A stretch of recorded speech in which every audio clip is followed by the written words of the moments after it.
আজি আমি বিশেষকৈ অসমৰ মানুহে সঘনে গম নোপোৱা এটা বিভাগ, আজি বিভাগটো নেকি আমাৰ যি সাধাৰণ প্ৰশাসন বিভাগ অৰ্থাৎ GADৰ অন্তৰ্গত,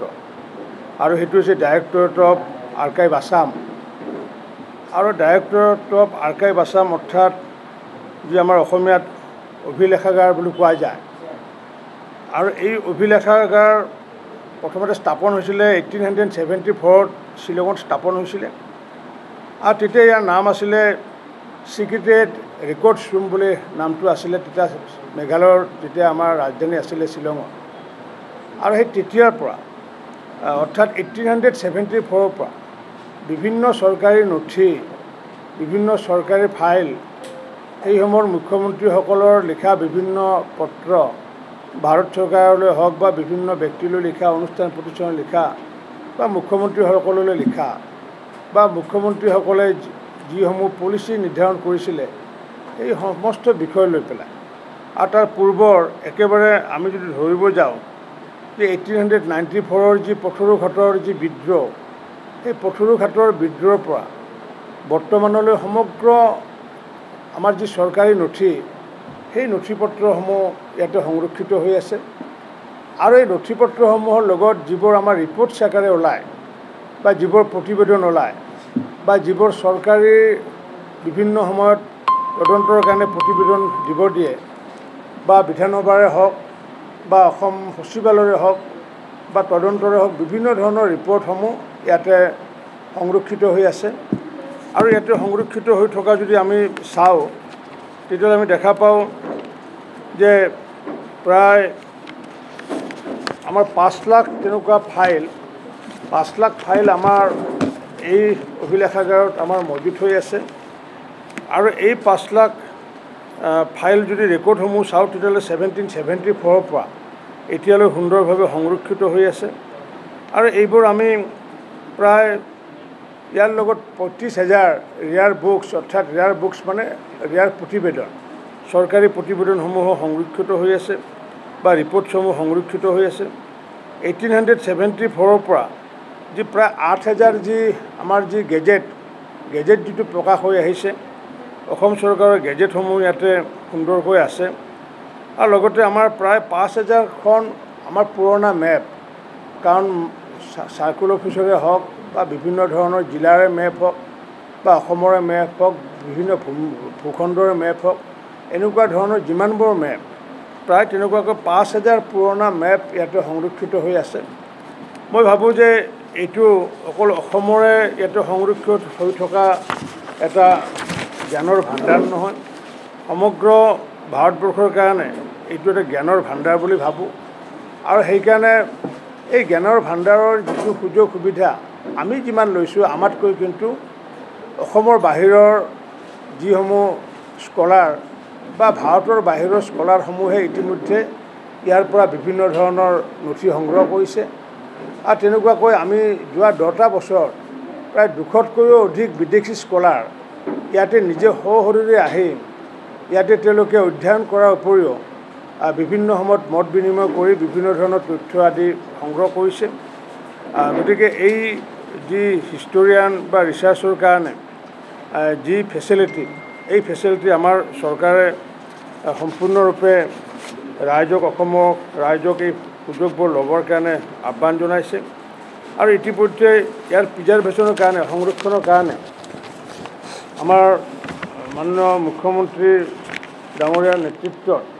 আমি ইতিমধ্যে 5 কোটি টকা ইয়াতে আমি ডিজিটাইজ কৰাৰ কাৰণে ইতিমধ্যে আমি বাজেটৰ জৰিয়তে টকা ধৰিছিলোঁ, আৰু প্ৰতি বছৰে 1 কোটিকৈ টকা ইয়াতে প্ৰদান কৰা হৈছিলে। আৰু এইবোৰৰ ভিতৰত ইতিমধ্যে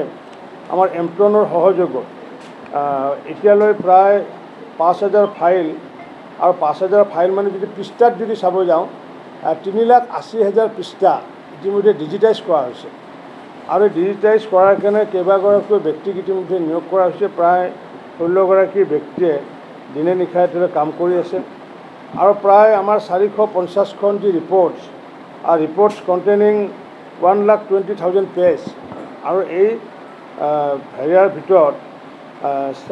450খনৰ যি ৰিপৰ্টৰ ভিতৰত প্ৰায় 1,20,000 তাত পৃষ্ঠা ইতিমধ্যে ডিজিটাইজ কৰিবলৈ সক্ষম হৈছে আৰু এই সক্ষমতাৰ লগতে যেহেতু আমি ইতিমধ্যে শতবৰ্ষ আয়োজন কৰাৰ কাৰণে অসম চৰকাৰে যোজনা কৰিছোঁ আৰু তাৰে অসম চৰকাৰে যি আমাৰ শতবৰ্ষ আয়োজন কৰিব বিভিন্ন অসমৰ ৰাইজৰ লগত একত্ৰিত হৈ মাননীয় মুখ্যমন্ত্ৰী ডাঙৰীয়া আজি কিছুদিন আগতে এখন সভা আয়োজন কৰিছিলে য'ত নেকি বিশিষ্ট ব্যক্তিসকল ইউনিভাৰ্চিটিৰ উপাচাৰ্যসকলো তাত উপস্থিত আছিলে আৰু সেইসকলক লৈ পেলাই 8 ছেপ্টেম্বৰৰ পৰা যি কাৰ্যসূচী আৰম্ভ হ'ব বছৰজোৰা কাৰ্যসূচী আৰু এই বছৰজোৰা কাৰ্যসূচীৰ লগত আমিও সংগতি ৰাখি আমাৰ JD বিভাগৰ ডাইৰেক্টৰ আৰ্কিভে এটা আমাৰ সৰু ফটো গেলাৰী এটা ডক্টৰ ভূপেন হাজৰিকাৰ সন্দৰ্ভত ইতিমধ্যে ইয়াতে নিজাববীয়াকৈ আমাৰ হাতত সংৰক্ষিত হৈ থকা আমি বেলেগৰ পৰা অনা সেইবোৰ ফটো নহয় আমাৰ হাতত যিখিনি মজুত আছিলে সেইখিনি আমি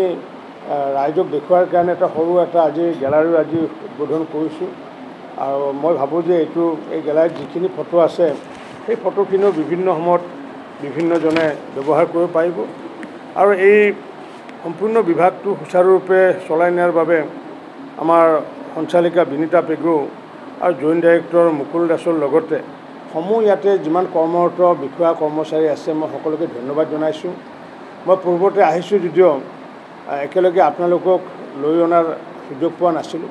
আপোনালোকৰ জৰিয়তে যাতে সমগ্ৰ অসমবাসীয়ে যাতে জ্ঞাত হয় কাৰণ ইয়াত থকা ৰেকৰ্ডছ ইয়াত থকা যিসমূহ নথি সেইসমূহ যদি আমি বিশ্লেষণ কৰোঁ নিশ্চিত ওপৰত বিভিন্ন ধৰণৰ আমি তথ্য আমি পাওঁ বীৰ সাভাৰকাৰে যেতিয়া উজনি অসমত আহিছিলে সেয়াও নথি আছে পথৰুঘাটৰ নথিও আছে বিমলা প্ৰসাদ চলিহা দেৱে শ্যামাপ্ৰসাদ মুখাৰ্জীৰ যি সময়ত মৃত্যু হৈছিলে বা ইহলীলা সম্বৰণ কৰিছিলে বা তেওঁক হত্যা কৰা হৈছিলে আৰু তাৰপিছত বিমলা প্ৰসাদ চলিহাইও শোকবাৰ্তা প্ৰেৰণ কৰিছিলে সেই নথিসমূহ আছে গতিকে সমগ্ৰ নথিসমূহ ইয়াতে যদি আমি অধ্যয়ন কৰোঁ নিশ্চিত ওপৰত যিসকলে ইতিহাসৰ ছাত্ৰ বা যিসকলে UPSC বা যিসকলে আমাৰ APSC দিব খোজে বা যিসকলে তেওঁলোকে কম্পিটিটিভ মাইণ্ডৰ কাৰণে বা জ্ঞানৰ তেওঁলোকৰ বৃদ্ধি কৰাৰ কাৰণে ভাবে তেওঁলোকে সকলোকে মই আমাৰ এই ডাইৰেক্টৰেট অফ আৰ্কাইভত আৰু বিশেষকৈ আমাৰ যিহেতু গণেশগুৰিৰ গণেশ মন্দিৰৰ কাষতে এইটো সকলোৱে সততে চিনি পোৱা এটা স্থানত আছে সুন্দৰ বহা ব্যৱস্থা আছে ইয়াতে গতিকে সকলো যিসকল বৌদ্ধিক জগতৰ ব্যক্তি যিসকলে বিভিন্ন ধৰণৰ এই বিষয় লৈ পেলাই আলোচনা বিলোচনা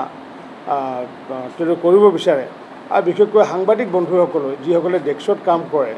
সেইসকলে যিসকল সম্পাদকে হওক বা কাৰ্যবাহী সম্পাদকে হওক আমি তেওঁলোককো আমন্ত্ৰণ জনাইছোঁ যে ইয়াত আহি পেলাই যাতে মাজে মাজে আহি পেলাই তেওঁলোকে যাতে উপস্থিত হৈ পেলাই যাতে আমাকো উৎসাহ যোগোৱাৰ লগতে তেওঁলোকৰো যাতে সমল বৃদ্ধি কৰে তাকে আহ্বান জনাই পেলাই আজি মই মোৰ মনৰ কথা এইখিনি আপোনালোকক ব্যক্ত কৰিলোঁ আৰু সমূহ ষ্টাফলৈ মই আন্তৰিক ধন্যবাদ জনাইছোঁ এইটো অকল অসমৰে নহয় সমগ্ৰ ভাৰতবৰ্ষৰ এটা উল্লেখযোগ্য প্ৰতিষ্ঠান বুলি মই অনুভৱ